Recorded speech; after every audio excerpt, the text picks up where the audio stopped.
to another episode of Vega Insights. I'm Al Capel, Director of Sales, and with me today is Luke Beto, our founder and CEO. So today we're going to talk a little bit about image lifecycle and data retention. I was thinking, Luke, storing medical images long-term has always been a critical component of any imaging practice's overall operational strategy. As a foundation to this, are there certain laws or regulations that drive decisions in this area? Yeah, I think definitely that's a great place to start is, what are the laws we need to be thinking about when we come up with our image retention strategies? And there are some laws to be aware of. First of all, if you're doing breast imaging and you're working under MQSA in the US, those would be some federal regulations you need to follow. And there are some requirements around record retention there. Then, as it pertains to all the rest of the imaging performed, uh, every state has its own medical record retention laws, and so you need to be aware of those. And some organizations practice in multiple states, and they consolidate their images into a single archive of some kind. And so you need to be aware of your laws for all of the states that you're operating in. And that's the bare minimum, right? So we gotta follow the state medical record retention laws, and there shouldn't be any confusion on whether or not images are part of the medical record, or if they're considered medical records. Yes, they are, just like anything else that's documenting the clinical care for the patient. Now, beyond just the federal and state laws, there are some other regulatory considerations here. The big one is insurance payers, and the biggest is the CMS. Um, and so there is medical record retention requirements for claims submitted to the CMS, and the records supporting those claims. So typically that's going to be 6 years from the date of service. So you'll want to always abide by the longer of the two if you're comparing multiple requirements. You want to be making sure you're taking it all into consideration. Uh, and then private payers, you get into contracts with these private payers. Um, Most all of them will require record retention to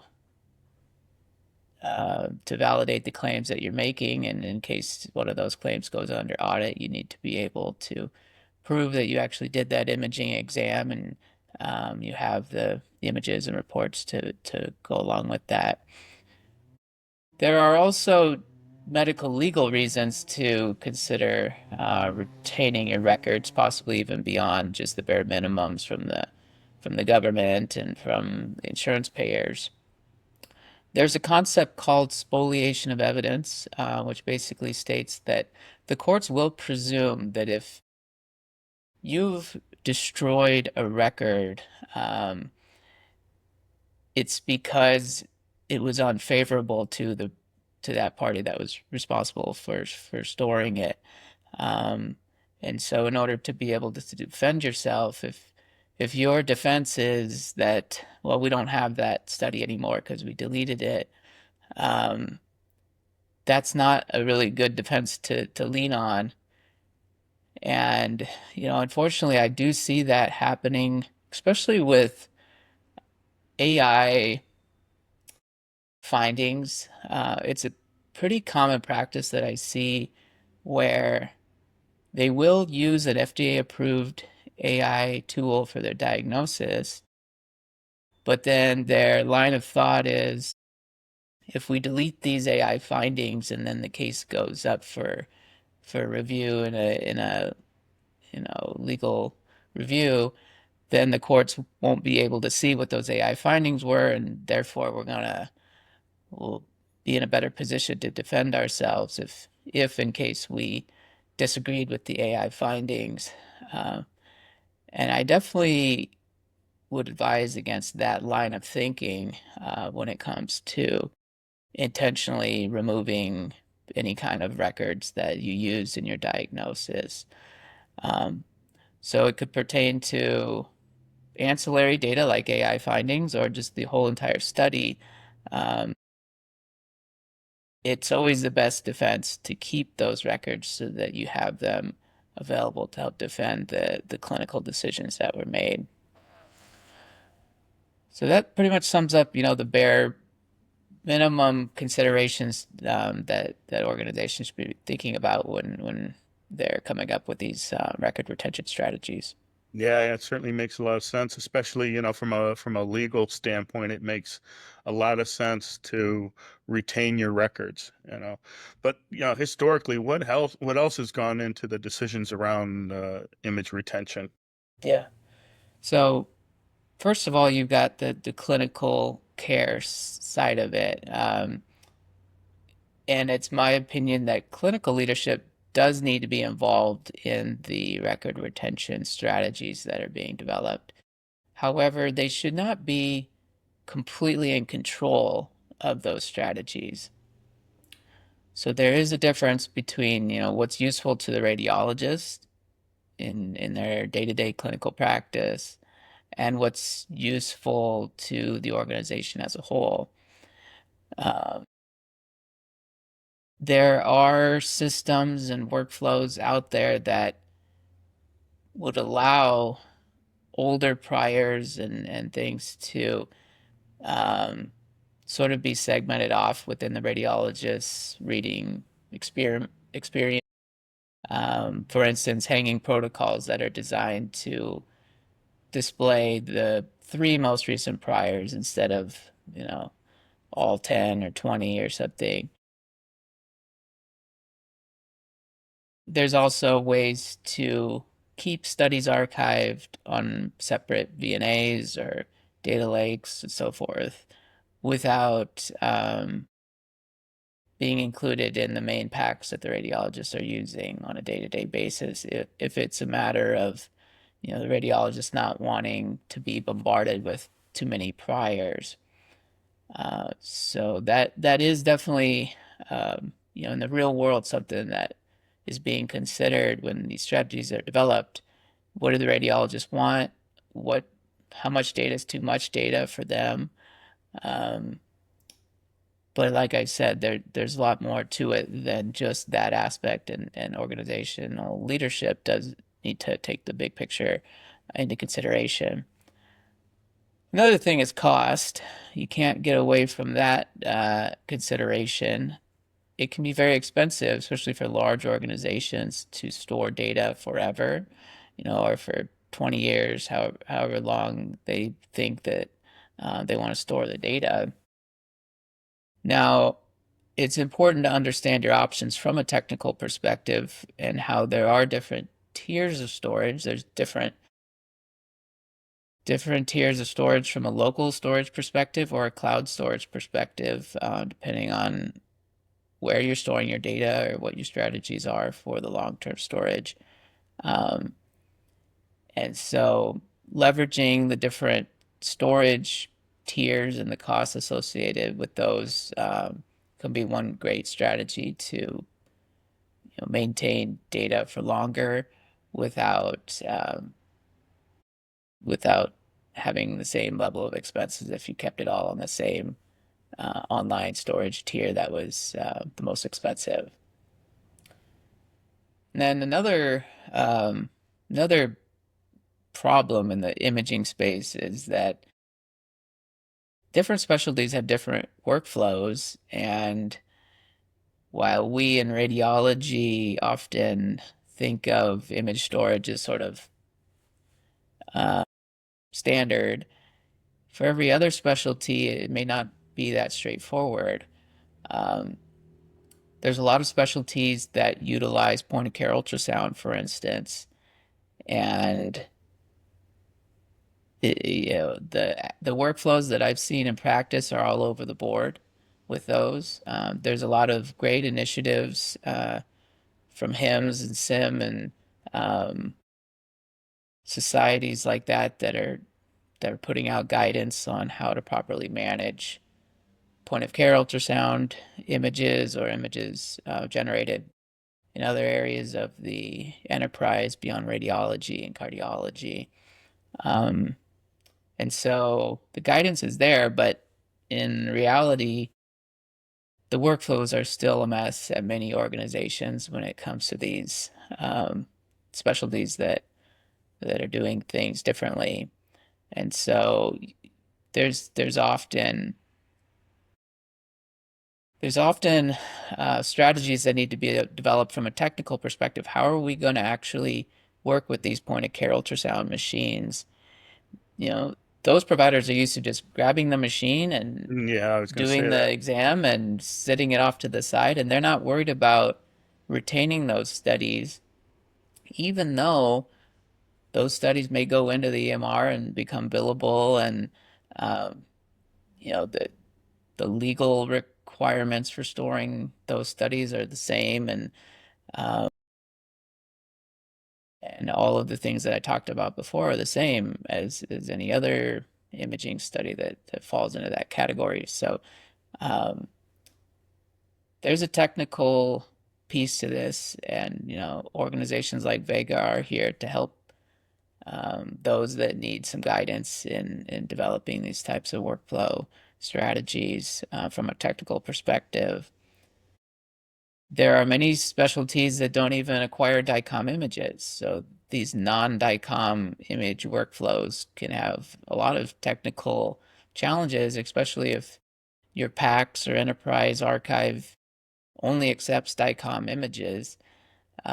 You may be looking at some kind of workflow that will DICOMize the image, turn it into a DICOM image so it can go into your enterprise archive. Or maybe you do have an archive that supports non-DICOM images, but it could include some relatively complex XDS or different protocols to get the images where they need to be in the archive. And so Yeah, that presents a whole nother level of challenges, huh? yes, and so um, these are technical challenges that need to be thought through and implemented. They need to be tailored to those specialties. You can't necessarily uh, fit a uh, urology workflow into the same mold as what radiology uses. They could have completely different workflow requirements. And so some of these workflows are encounters based workflows. So they don't have orders like we typically see in radiology. And so solutions such as an encounter manager that can take that encounter and get the patient study information that's needed and help get that information onto the modality and present like a modality work list and so forth. Um, they all need to be figured out and implemented. So there's a lot going on there with the non-DICOM or encounters based um, imaging acquisition workflows. So a lot going on there around the enterprise to think about from a technical perspective, but these are all questions that have been around now for many years, and I think many organizations do have some image retention strategies in place. They have enterprise imaging workflows in place. I think there's a lot of room for improvement there. Uh,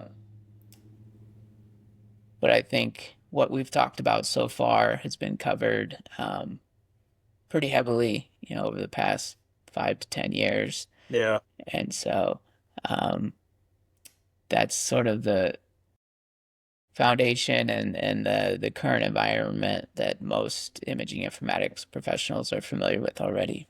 Yeah. That also makes sense. But what are some other data retention considerations, practices should be thinking about here in 2025? So this is where things are really changing. AI has really revolutionized the way practices should be thinking about data. So everything we've talked about so far doesn't really take AI into account. Um, But now that AI is here and it's definitely not going anywhere, uh, organizations need to be thinking differently as it pertains to their data.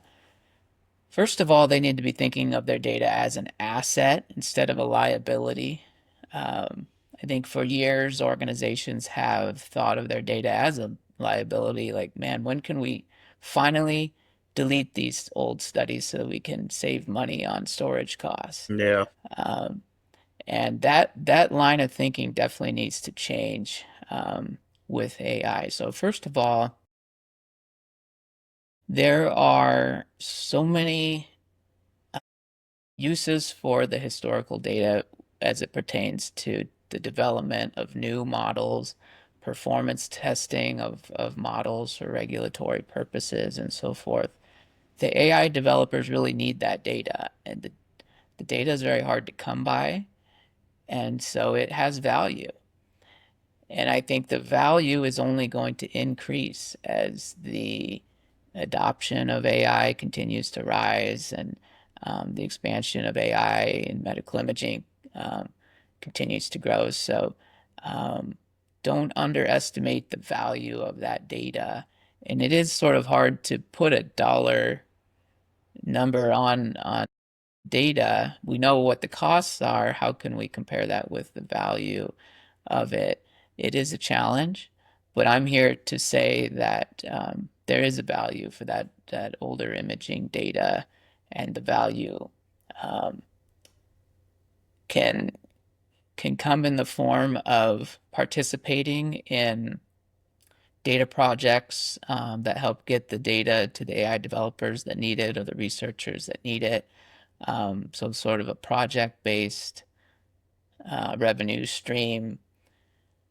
There are some scenarios where we see reoccurring licensing models. Revenue comes in on a passive way due to persistent access on the historical data. Um, and a big one that I'm seeing now being considered is, how does our data asset play into our company's valuation? So, we do X amount of gross dollars per year with our business, but then we have this data asset. And, does it affect the valuation of our company? Those are questions that organizations should be thinking about, when they're considering these image retention strategies. Now, in addition to the financial side of image retention, there's a whole new way of thinking as it pertains to patient care. So, as I mentioned earlier, human radiologists, there's only so many priors that they can handle for a given study. And so, most commonly you're seeing, let's look at the most recent prior, let's look at the most recent three priors or something. But there's a line, right? For a human radiologist, there's a threshold on what's reasonable to try to review for a given read. Anything beyond the threshold is sort of like you're bombarding me with data here, and it's a burden to me. It's adding me extra work. It's adding me extra liability because if I don't review all this stuff, and then that comes into question in a legal case, then that Yeah, puts us in a challenging position, given their right? caseloads today too, Yeah, puts them the more they have to, the more priors they have to look through, the further behind they get in their yeah. cases. And we all know the shortage of the radiologists right now and everything. So, um, but with AI, Al, um, it's kind of the opposite, right? The more data you feed into the AI solutions, the better they perform. The more data that they have to make their decisions. We're already seeing that, with ChatGPT and the models that are out there. They're more data they have for training, the better they get. Um, and we're seeing things today where um, prior images and prior reports are being assessed on the spot when the inference is happening and the AI is running on a live case. You're sending not only the current study but also prior images if it's a image detection type of tool, or we're seeing a lot now with these generative reporting solutions, um, automatically comparing findings from prior reports and incorporating that into the current report.